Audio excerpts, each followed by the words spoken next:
আমরা ছাড় দেব না, আমরা করে ফিরে যাব না।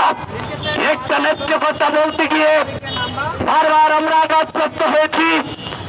আমরা কিন্তু দমে যাওয়ার লোক না। শুনুন, এই দেশে যারা ছাত্র রাজনীতি করে তাদের উদ্দেশ্যে আমি একটা বলি, প্রিয় ছাত্র রাজনীতিবিদগণ, যারা আপনারা বিভিন্ন দলের রাজনীতি করেন, আমি ছাত্র নেতাদেরকে বলবো, আজকে পাওয়ার পলিটিক্স করে অনেকে ক্ষমতার অপব্যবহার করে, কিন্তু কেউ ছাত্র সমাজের চোখে দাঁড়ায় না।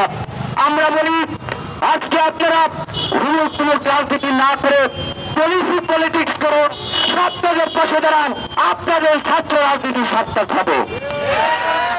ছাত্র রাজনীতি মানে হচ্ছে ছাত্রদের পাশে দাঁড়ানো, এই দেশের শিক্ষার্থীদের জন্য কিছু করা।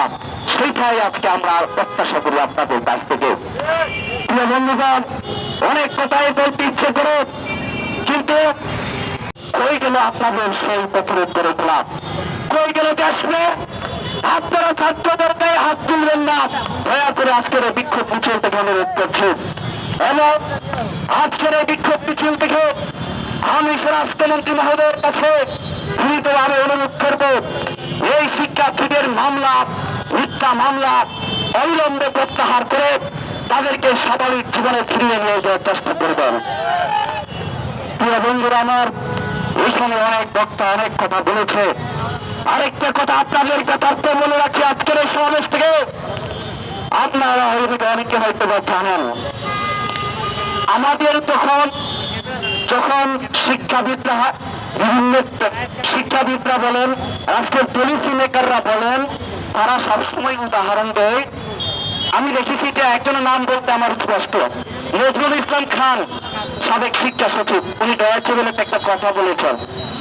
আমরা যখন বলি যে বয়সটা বাড়ানো হোক, উনি বলে যে অমুক দেশের কালচারের সাথে আমাদের মিল নাই, ওই দেশকে আমরা অনুসরণ করতে পারবো না। আমি বলি, নজরুল ইসলাম খান, আপনি শিক্ষা সচিব হয়েছিলেন, শুনেছি আমরা ছাত্র সমাজ আপনাদের এই অদৃশ্য দেওয়ালের কাছে এই দাবিতে আটকা রয়েছে।